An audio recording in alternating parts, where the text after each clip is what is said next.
Bonjour à tous et bienvenue pour une nouvelle vidéo sur le sujet de la maladie. Alors aujourd'hui du coup je vais vous parler d'un sujet qui me tient à cœur, c'est la douleur psychologique que peuvent entraîner les maladies chroniques. J'ai beaucoup hésité avant de faire cette vidéo et puis je me suis dit que finalement c'était un sujet qui méritait d'être traité même si c'est compliqué d'en parler, donc ne m'en voulez pas si à certains moments je bug et voilà, je cherche un petit peu mes mots. Donc on va commencer par le commencement entre guillemets. Avant tout ce que j'ai dans ma vie aujourd'hui, je suis passée par de l'errance diagnostique. L'errance diagnostique, c'est quoi? C'est en fait avant le diagnostic de la personne, c'est tout le moment où on va voir des spécialistes, beaucoup de médecins, énormément de médecins pour trouver ce qu'on a. C'est tous les examens par lesquels on va passer avant d'arriver à un diagnostic. Donc moi, ça a duré 2 ans. Pour d'autres personnes, ça peut durer plusieurs années, voire toute une vie si on ne trouve pas ce qu'elles ont malheureusement. Je vous ferai une vidéo. De toute façon, sur tous des choses que je vais parler aujourd'hui, je détaillerai plus dans d'autres vidéos parce que ça mérite vraiment une vidéo à elle seule. Du coup, pendant cette période-là, psychologiquement, ça peut être extrêmement compliqué par rapport à notre entourage, par rapport à nous-mêmes déjà, puisqu'on se demande ce qui nous arrive, forcément ça provoque de l'inquiétude. On a un petit peu d'espoir aussi quand on rencontre des nouveaux médecins, des nouvelles personnes qui sont susceptibles de nous aider et de nous dire de quoi on peut souffrir. Avant mes diagnostics définitifs, j'ai eu mille et une pistes où on m'a dit bah tiens, vous avez peut-être ça, vous avez peut-être ça. Donc voilà, ça provoque des moments où on est un petit peu désespéré aussi parce que personne ne trouve ce qu'on a. C'est compliqué à expliquer aussi. Moi, à cette période-là, quand je suis tombée malade, j'étais à la fac et c'était compliqué à expliquer aux gens que je connaissais là-bas. Hein. C'était pas non plus des amis, mais voilà, c'est compliqué à expliquer aux profs, aux gens qui sont là-bas ben oui, je souffre de quelque chose, mais personne ne trouve ce que j'ai. Donc on passe un peu pour la fabulatrice. On se demande même si des fois... j'ai des gens qui m'ont dit oui, mais en fait, t'aimes bien qu'on te plaigne, t'aimes bien être malade. Oui. Beaucoup de médecins aussi m'ont dit ça. Hein, je dis pour les gens, mais ça vaut aussi pour le milieu médical, malheureusement. Donc j'ai vécu 2 ans de ça, d'urgence, de beaucoup de passages aux urgences parce que j'avais extrêmement mal, de médicaments, d'examens plus ou moins invasifs, on va dire. Voilà, de beaucoup de questions comme ça où je me sentais pas légitime aussi. Je me disais non, mais je suis pas malade, non, mais c'est moi qui ai un problème ou que sais-je. Ou je me disais que peut-être aussi ça pouvait être psychosomatique c'est ce qu'on m'a pointé au début de mes examens et de mes différents rendez-vous aussi. Donc ça a été un petit peu compliqué comme période. Et encore, vraiment, c'était un euphémisme parce que cette période-là, j'ai fait j'ai fait une dépression qui a été un petit peu compliquée. Et du coup, à chaque fois que je voyais quelqu'un, il me disait mais en fait, c'est parce que vous êtes dépressive, parce que vous êtes en train de faire une dépression, que vous avez mal, et non l'inverse. Donc ouais, mes symptômes m'avaient juste amené vers la dépression et les médecins et le corps médical m'y avaient doucement aidé aussi. Et je suis sortie de tout ça avec du coup la seconde étape, attends, je regarde de temps en temps, avec les diagnostics. Pardon. Donc j'ai eu du coup mes 3 diagnostics suite du coup à ma cellio pour l'endométriose et suite à d'autres examens pour les 2 autres du coup. Et j'ai eu on va dire à quelques semaines d'intervalle, on va dire que j'ai eu mon diagnostic d'endo et 1 mois après j'ai eu mon diagnostic de Crohn, puis 1 mois après mon diagnostic de fibromyalgie, puisqu'il fallait que j'ai des examens pour vérifier si c'était pas lié à Crohn du coup, puisqu'il y a une maladie qui est rattachée à Crohn rhumatologie qui s'appelle la spondyloarthrite ankylosante. Je sais jamais si je le dis bien, mais voilà, c'est ça. Du coup, il a fallu que je passe des examens en plus pour être sûre que j'avais pas cette maladie-là. Du coup, voilà, j'ai eu mes 3 diagnostics assez condensés. Et psychologiquement, ça a été un petit peu compliqué parce que je me suis dit, ok, bon. À la première annonce, je me suis dit, ok, j'ai quelque chose, c'est bon, j'affabulais pas, j'avais raison, etc. Même si, bon, ça rassure un petit peu, mais ça efface pas un petit peu tout ce qu'on a vécu pendant toutes les rangs diagnostiques, toutes les paroles que ce que peuvent dire les gens aussi à cette période. Du coup, je suis allée chez le médecin pour dire mon diagnostic et la personne m'a demandé comment je le vivais. Là, j'ai pas eu trop de mots. C'était compliqué. Je me suis dit, bon, ok, c'est une maladie chronique, je ne vais jamais guérir. C'est un des premiers trucs qu'on se dit. Je ne vais jamais guérir et c'est compliqué parce qu'il y a des personnes qui ne comprennent pas. Je ne citerai pas de personnes, mais on va dire que des fois dans l'entourage c'est compliqué d'admettre qu'en fait la personne qu'on aime et que du coup voilà qui est dans notre entourage et pour laquelle on s'inquiète ne va pas guérir. En fait, elle va vivre ça pendant toute sa vie ou du moins jusqu'à ce qu'on trouve une solution, c'est-à-dire dans très très très longtemps. Au début c'était compliqué pour moi d'accepter ça et en plus je rentrais en conflit avec des gens qui me disaient non mais il y a de l'espoir, ça se trouve un jour tu vas guérir. Et non, en fait moi, après je ne parle pas au nom des autres gens, mais ça ne m'aide pas du tout qu'on puisse me dire bah tiens en fait ça se trouve un jour tu vas guérir. Oui, alors ça se trouve un jour dans 40 ans on aura une solution, on ne sait pas. La médecine avance à son rythme et c'est normal. Mais ça ne m'aide pas du tout de me dire qu'un jour, potentiellement, ça va changer. Il faut que j'apprenne à vivre avec mon corps aujourd'hui et non pas que je me mette en boule pendant 20 ans et que j'attende. Voilà, c'est un peu le genre de réflexion que j'avais à l'époque et que j'ai toujours aujourd'hui parce que je ne suis pas guérie et je ne vais pas guérir. On va dire que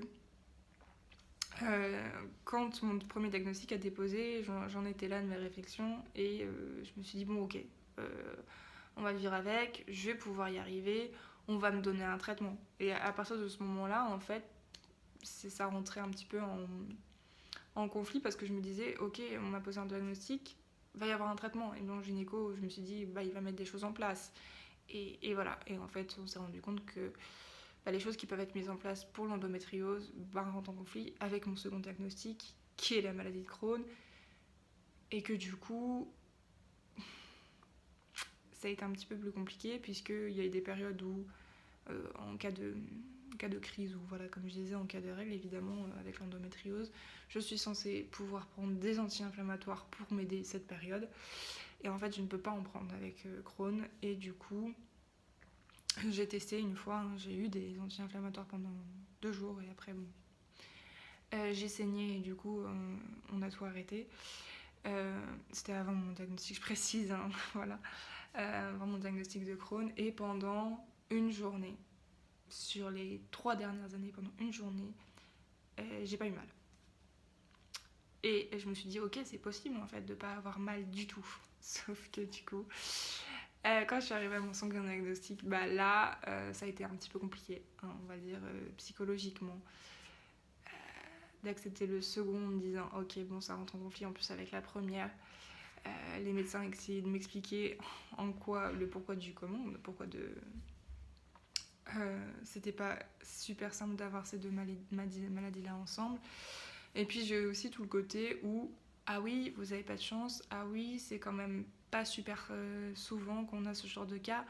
J'avais ce genre de choses qui me disaient les médecins, qui me rassuraient en fait pas du tout à l'époque. Je me suis dit, oui, mais voilà, c'est compliqué de dire ça à un patient, alors oui.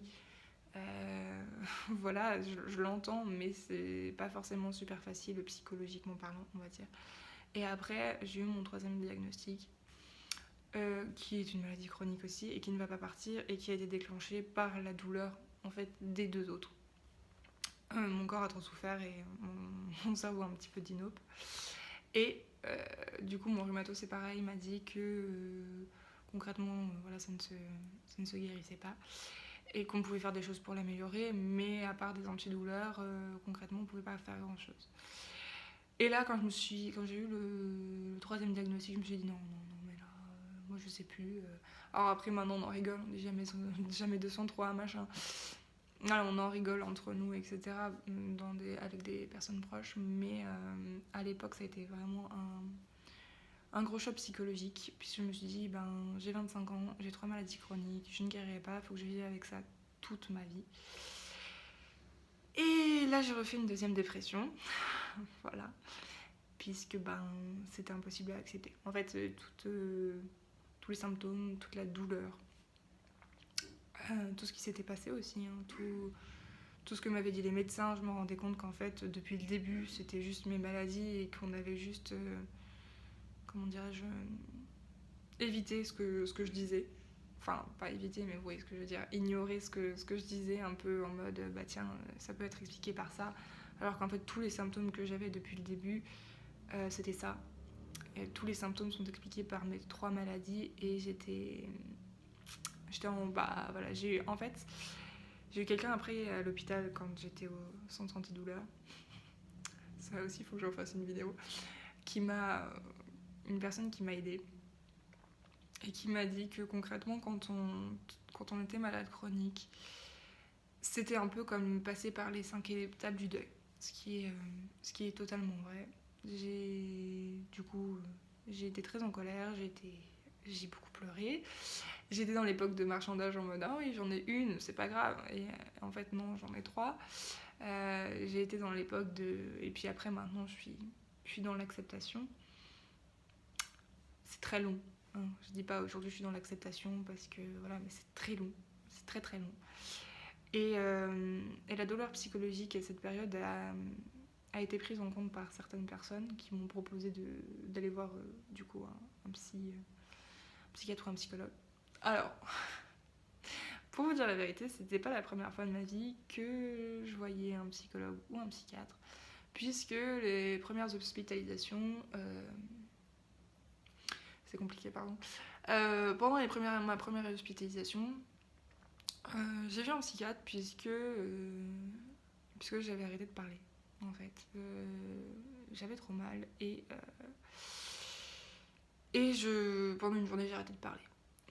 C'était psychologique complètement, mais j'avais plus envie de parler puisque tout ce que je disais de toute façon n'avait aucun impact en fait sur le corps médical. Alors c'est difficile pour moi d'en parler, mais je vous en parle parce que si ça peut vous aider à vraiment voir quelqu'un et en parler sans que ce soit trop difficile, n'hésitez pas à en parler surtout à votre famille, à votre compagne, enfin n'importe qui en fait. Si vous pouvez trouver quelqu'un à qui parler, c'est très important, surtout pendant ces périodes qui sont pas super faciles.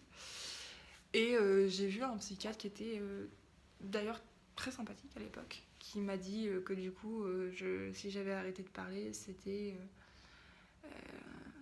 parce que ça allait pas, quoi. Et il était très sympathique et on a parlé par message, en fait. Je parlais sur mon portable et lui, il disait ce que je disais. Et en fait, l'interniste n'a pas du tout écouté ce que le psychiatre a dit, donc ça a été un petit peu compliqué pour moi à accepter en plus qu'on fasse venir quelqu'un de professionnel et qu'après on n'écoute pas son diagnostic, entre guillemets, qui était pour lui que juste j'étais malade et que j'en avais marre, en fait, et que je pouvais plus psychologiquement vivre tout ce que j'étais en train de vivre et que c'était très très compliqué pour moi d'un coup. Faut aussi prendre compte que psychologiquement, quand on tombe malade, quand on est à l'hôpital souvent, quand on est en errance diagnostique, on voit des médecins, etc., ça coupe tout dans nos projets. C'est-à-dire que moi, à l'époque, j'étais, pour recontextualiser, j'étais en première année de master, je voulais devenir prof, on avait déjà un projet bébé à l'époque. Enfin voilà, c'était des projets aussi de voyage, de vacances, de ce genre de choses en fait, où d'un coup on est coupé dans tout ce qu'on veut faire, puisqu'on sait pas ce qu'on a et on est obligé de mettre un petit peu toute notre vie sur pause. Et c'est en lui racontant tout ça qu'il a dit qu'en fait j'en avais... Enfin voilà, lui il a été très clair, il a dit votre fille, on parle à un moment qui était là à l'époque, votre fille n'a aucun problème, et elle en a juste marre d'être malade. Voilà. Donc ce psychiatre-là a été très sympathique. Après, je l'ai pas revu pendant mon hospitalisation et comme je disais, son évaluation n'a pas été prise en compte de toute façon. Donc voilà. Et j'en ai vu une deuxième, une psychiatre, quand j'étais hospitalisée à Rouen. Et alors elle, c'était très compliqué. Elle a mis tous mes problèmes sur quelque chose d'autre qui s'est passé dans ma vie que je ne vais pas raconter ici. Alors que pas du tout, hein, pas du tout. Voilà, sauf elle s'est dit, bah tiens, j'ai trouvé 2 trucs qu'elle a vécu dans sa vie, entre guillemets, qui sont un petit peu problématiques, et je vais mettre tous ces problèmes sur ça. Je me suis dit oui, bon. Et elle m'écoutait pas du tout, ça a été vraiment... Désolée si vous entendez ça. Ça a été vraiment très compliqué. J'ai la bonne idée de filmer le mercredi. Bravo moi. Et voilà. Et j'ai revu cette personne, genre une semaine après que je sois sortie de l'hôpital, parce qu'elle m'a mis sous anxiolytique léger. Et ce jour-là, j'allais bien. En fait, j'avais pas mal particulièrement, etc. Donc j'étais comme d'habitude. Et là, elle m'a dit, ah bah vous allez beaucoup mieux. J'ai dit oui, quand j'ai pas mal, en fait, je vais très bien. Donc j'ai jamais revu cette personne et je l'ai très très mal vécu. Et pour aller retourner voir quelqu'un derrière, ça a énormément changé les choses. C'est aussi pour vous dire que y a des spécialistes qui ne nous conviennent pas. Je dis pas qu'elle était mauvaise dans son métier, je dis juste qu'il y a certains spécialistes qui ne nous conviennent pas. Il faut rencontrer le ou la bonne psychologue psychiatre pour avancer, pour pouvoir parler avec la personne.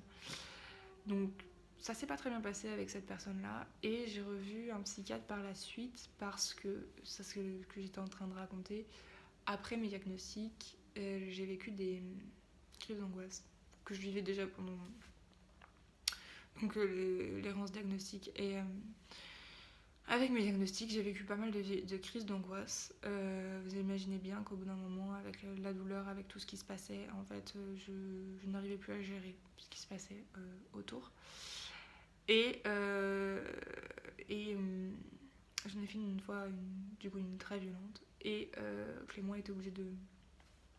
Mon compagnon, pardon, Clément, a été obligé de m'amener à l'hôpital, et j'ai vu un psychiatre cette fois-là, qui a été très très sympathique, et quand je lui ai tout raconté, j'ai mis tout sur la table, je lui ai raconté tout ce que... un petit peu, voilà, tout ce que j'avais vécu.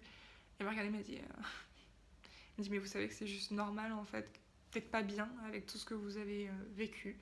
Et pour la première fois, en fait, je me suis sentie juste normale, entendue, quand il m'a dit c'est normal qu'en fait vous réagissez comme ça après tout ce qui s'est passé.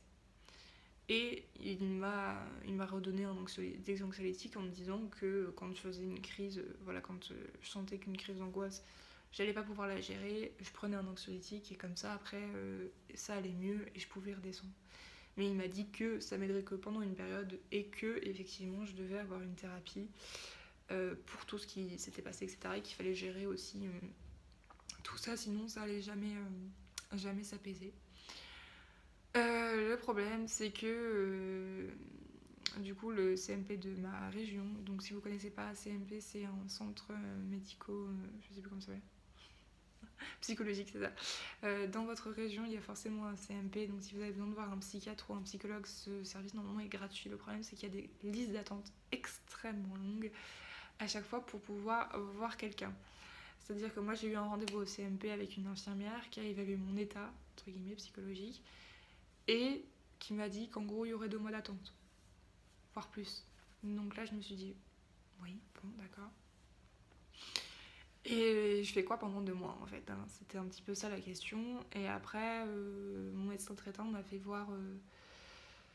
je suis allée au centre antidouleur de l'hôpital, et comme j'étais gérée par le centre antidouleur, j'ai eu du coup la chance après de pouvoir rencontrer une psychiatre au sein du centre antidouleur. Du coup, ça ne me coûtait rien, et j'ai eu une thérapie là-bas. Ça, c'est pour vous raconter un peu tout le parcours psychologique que j'ai pu faire. Excusez-moi. Oui. J'ai commencé, donc j'ai eu une thérapie avec cette personne qui était une psychiatre, donc moi génial, elle m'a énormément aidée. Pendant, je sais pas calculer, mais je crois 8-9 mois à peu près. Je la voyais toutes les 2 semaines, et quand ça allait moins bien, toutes les semaines. Et après ça s'est fini naturellement, puisque j'allais mieux psychologiquement, et qu'elle m'a dit que j'allais bien, que je pouvais continuer toute seule, mais de surtout pas hésiter si un jour j'avais besoin. Tout ça pour dire que c'est important pouvoir demander de l'aide et une thérapie si vous êtes malade chronique ou malade tout court, hein, d'ailleurs, que ce soit une maladie mentale ou autre maladie, de pouvoir avoir droit à ce genre de soins qui est pour moi tout aussi essentiel qu'en fait le traitement physique de la chose. L'important c'est aussi de pouvoir dire ce qu'on ressent et pour vous raconter un petit peu les premières séances sans rentrer dans les détails, mais à l'époque j'étais très comment dirais-je très en conflit avec avec moi-même, on va dire que je pouvais dire tout et son contraire en une phrase entre guillemets, et elle me disait que j'étais effectivement très brouillon dans tout ce que je ressentais, mais que c'était pas grave en fait, et elle m'a pas à aucun moment elle m'a fait ressentir que ce que je ressentais était bizarre, était pas normal, etc., etc. Et c'est très important de pouvoir parler à une personne comme ça, de pouvoir dire des choses qu'on peut pas dire des fois à notre compagnon, notre compagne, à nos amis, à notre famille, parce que c'est géré différemment. On va dire que je gère différemment quand je dis quelque chose à mon compagnon, quand je dis quelque chose à ma famille, quand je vais dire quelque chose, quand je disais quelque chose à ma psy à l'époque, puisqu'on n'a pas le même attachement.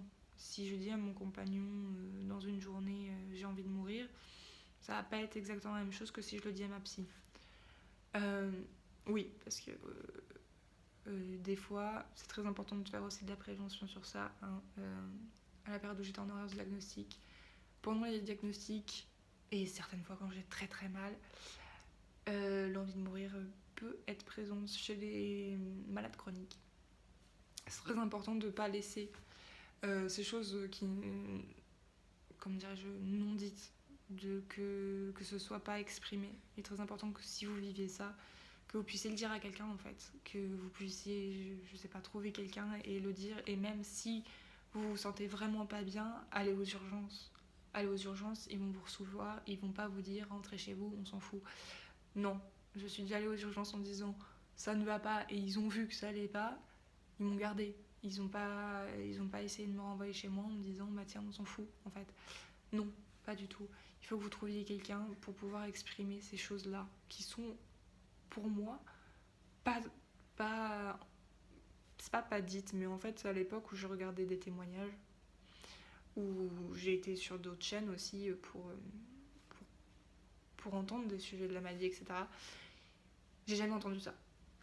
Parce que c'est des choses qu'on ne dit pas, parce que c'est des choses dont on a honte. J'ai pas honte de ça, et il faut pas avoir honte de ça. Et si c'est des choses que vous vivez, vous pouvez le dire en fait, tout simplement. C'est juste normal à un moment, à mon avis, dans le processus d'avoir ce genre d'idées noires. Enfin pour moi en tout cas. Et il faut absolument trouver de l'aide et trouver des solutions. Si vous avez besoin d'avoir des anxiolytiques, des antidépresseurs, ce genre de choses, ça existe. Si vous avez besoin d'avoir une psy pendant plusieurs années, et ben c'est pas grave, vous pouvez trouver un CMP, vous pouvez, si vous avez les moyens, aller voir une psy dans votre région, parce que j'avais vu une psychologue aussi dans ma région, mais ça c'est autre chose, que j'avais payé à l'époque. Si vous avez besoin, oui, si vous avez besoin d'un... Je sais qu'il existe aussi des lignes téléphoniques si vous avez besoin de parler avec une personne extérieure. Je connais pas absolument toutes les choses qui se font, mais c'est important d'en parler. Je voulais aussi parler. Alors attention, ça va être une vidéo un peu plus longue parce que j'ai beaucoup de choses à dire sur ça. Je voulais aussi parler, du coup, après avoir dit ça, c'est un peu compliqué, des réflexions des gens. Que ce soit médical, là je parle des gens en général. Et je pense que je ferai une vidéo plus détaillée dessus, c'est les réflexions des gens en général sur la maladie, sur notre façon de vivre la maladie, sur ce qu'on fait en tant que malade, sur ce qu'on met en place en tant que malade. C'est très compliqué à gérer. C'est-à-dire que déjà, on essaie de gérer la maladie, on essaie de gérer tout ce que ça peut engendrer psychologiquement, et en plus, on doit gérer les réflexions d'autres. C'est un peu comme une agression permanente. Moi, j'ai pas d'autre image que ça, genre ah oui, mais tu devrais faire ça. Ah oui, mais tu devrais faire ça. À une époque, j'en ai parlé à des gens et c'est tout ce que je me suis pris. J'étais en mode waouh, mais en fait, je fais déjà tout ce que je peux à la limite où je peux. C'est-à-dire qu'une période où même je n'étais pas capable juste d'en parler à quelqu'un parce que c'était trop compliqué. C'est pareil, j'ai oublié de dire ça. Si vous n'êtes pas prêt à aller voir un psy, vous n'êtes pas prêt. Il n'y a personne qui doit vous forcer à aller voir un psy. Si vous sentez que vous êtes prêt et que vous avez envie d'en parler et que vous avez envie de faire une thérapie, faites-le. S'il y a quelqu'un qui vous force à aller voir quelqu'un, ça ne fonctionnera pas puisque vous n'êtes pas prêt à parler de ce genre de choses. Ça ne sert à rien. Et que quelqu'un vous dise que vous êtes en train de faire une dépression, en fait, ça n'aide en rien du tout. Vous êtes au courant. Ça a été des trucs que j'ai moi-même vécu et c'est très compliqué. Vous êtes en train de gérer au mieux que vous pouvez. À aucun moment vous avez le droit d'avoir des gens qui vous culpabilisent en vous disant que vous devez faire ça, que vous devez faire ça, que vous devez faire ça, et tu devrais plus. Stop. En fait, on est déjà malade, on est déjà au bout du rouleau par moment. On n'a pas besoin d'avoir des gens qui nous disent tu devrais sourire, et tu devrais faire ça, et tu devrais sortir, et tu devrais essayer, et tu devrais... J'ai quand même une personne une fois qui m'a dit quand je me sentais pas bien, je lui ai dit je ne peux pas sortir dans la rue toute seule. Je voudrais sortir dans la rue toute seule, mais je ne peux pas. Bonjour. Je ne peux pas sortir dans la rue toute seule parce que je sens que je vais m'évanouir à tout moment. La personne m'a dit mais c'est pas grave, au pire tu t'évanouis, qu'est-ce qui va se passer? Ok. Ce genre de réflexion, ça n'aide pas. Ça à aucun moment ça n'aide pas. Peut-être qu'aujourd'hui, oui, je peux de temps en temps sortir toute seule, mais à aucun moment je sors sans prévenir quelqu'un que je suis sortie, puisqu'ils savent que je fais des malaises souvent, et que du coup ça peut m'arriver à tout moment. Enfin, je sors devant chez moi. Bref, mais ça n'aide absolument pas les réflexions. En fait, on a juste du mal à encore plus les gérer. Et ce que je décrivais, j'avais cette image quand j'allais chez la psy, de la pile de dossiers, vous savez. C'est-à-dire qu'on a ça, on a la maladie, on a les diagnostics, on a les médicaments, on a machin, on a truc. Et au bout d'un moment, ça déborde. Et on n'arrive plus à les gérer. Et c'est trop compliqué. Et ce moment-là... Donc avant de faire une réflexion, ou de dire quelque chose à une personne qui est malade chronique, mais quel que soit votre meilleur ami, votre amant, tout ce que vous voulez, je ne sais pas la relation, mais faites attention juste, faites attention. Vous avez le droit d'exprimer vos émotions, hein, parce que voilà, il n'y a pas de raison que vous ne souffriez pas aussi de la situation, mais faites juste attention à comment vous allez le dire, parce que la personne malade en face, c'est compliqué de prendre certaines réflexions. Et quand on vous dit 1000 fois par jour qu'en fait tu devrais faire ça, et tu devrais faire ça, et tu devrais faire ça, je fais ce que je peux. T'as juste envie de répondre ça. Vous n'avez pas droit, enfin, c'est pas que vous n'avez pas droit, vous avez parlé aux gens malades. Vous faites ce que vous pouvez, et c'est déjà énorme, et vous pouvez être fier de vous, en fait, juste, voilà. Sentez-vous fier de vous, ce sera déjà pas mal. Je voulais parler aussi, après je vais arrêter, parce que sinon cette vidéo va durer 3 quarts d'heure. Je voulais parler après du handicap. Du coup, psychologiquement, ce que ça peut faire. Psychologiquement, c'est compliqué de se dire que, ok, je suis handicapée. Alors, ok, j'ai besoin d'un fauteuil, mais je ne suis pas en fauteuil tout le temps. Alors ça a été une grande bataille de... j'ai le droit d'avoir un fauteuil sans être H24 dedans, et je peux en sortir, en fait, tout simplement. Et plus tard aussi, quand j'ai commencé à me dire que oui, j'allais être sûrement maman un jour, mais que j'allais être maman handicapée. Et en fait, c'est pas grave. Enfin, c'est pas grave. Ce que je veux dire, c'est que à l'époque, le handicap, ça me paraissait être un peu un gros mot, et je me disais, oui, je ne suis pas assez malade, je ne suis pas assez tout ce qu'on veut pour pouvoir, entre guillemets, mériter ce statut. Et la personne du centre antidouleur m'a dit une phrase une fois qui m'a ultra choquée, qui m'a juste dit mais en fait vous pouvez vous servir de vos jambes, vous pouvez faire plein de choses, donc finalement ça va quoi. Et je me suis dit waouh, c'est ultra choquant comme phrase. Faudra que je vous fasse une vidéo sur cette personne là, c'est assez sympathique.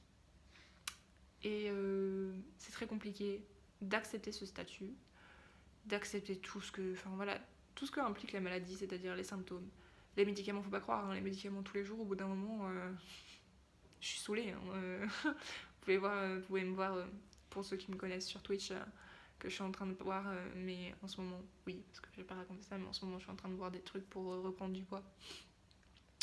J'en bois à longueur de journée, donc faut pas croire que ça me saoule pas en fait. Je suis obligée de le faire, je le fais. Au bout d'un moment, tout ça mis ensemble, tous les médicaments que je dois prendre, tous les symptômes, tout ce que je dois faire administrativement aussi, le handicap, ça, c'est c'est un peu compliqué. C'est lourd à porter. Déjà, quand on accepte, on essaye d'accepter l'état dans lequel on est. En plus, la société nous dit qu'on n'a pas notre place. C'est difficile. Vous imaginez bien que tout ce que je viens de vous raconter, niveau douleur psychologique, il y a des gens qui n'y arrivent pas, en fait, tout simplement. Et j'avais lu une fois un chiffre, alors je ne sais pas si c'est encore au goût du jour, mais on va dire qu'un quart des personnes qui sont malades chroniques se suicident aujourd'hui. Et c'est pas drôle du tout. je suis désolée de t'en parler dans la vidéo parce que c'est pas fun et c'est pas ce que je veux pouvoir aussi transmettre. Mais c'est la vérité. À un moment donné, il faut juste s'en rendre compte. Et il faut pouvoir trouver des solutions pour que ça n'arrive pas en fait. Et pour que les gens qui sont malades chroniques aujourd'hui puissent vivre à côté d'autres personnes tout à fait normalement. Et qu'on soit juste des personnes, entre guillemets, comme les autres. J'ai pas d'autres mots là tout de suite maintenant. Tout ça pour dire que la douleur psychologique liée aux maladies chroniques est très importante. Et non, ça ne veut pas dire que vous êtes malade avec des symptômes psychosomatiques. Ça n'a rien à voir, mais la douleur psychologique peut ne pas aider forcément à se sentir mieux dans la vie de tous les jours. Et voilà, n'hésitez pas à... c'est compliqué. N'hésitez pas à parler en commentaire de vos expériences. N'hésitez pas à aimer cette vidéo, à vous abonner si ça vous intéresse ce genre de sujet. N'hésitez pas à me dire si vous avez des questions. N'hésitez pas surtout à en parler. C'est le truc que je veux faire passer dans cette vidéo. N'hésitez pas à en parler à n'importe qui. Même si vous avez l'impression que ce que vous ressentez c'est pas normal, entre guillemets, que vous ne pourrez jamais en parler à personne parce que vous êtes trop bizarre ou ce genre de choses, trouvez de l'aide, n'importe qui, n'hésitez pas à en parler, c'est très important. Et voilà, c'est très important, prenez soin de vous, aimez-vous, vous-même, hein, c'est déjà très important. Moi, je suis fière de vous, moi je vous aime, et des bisous.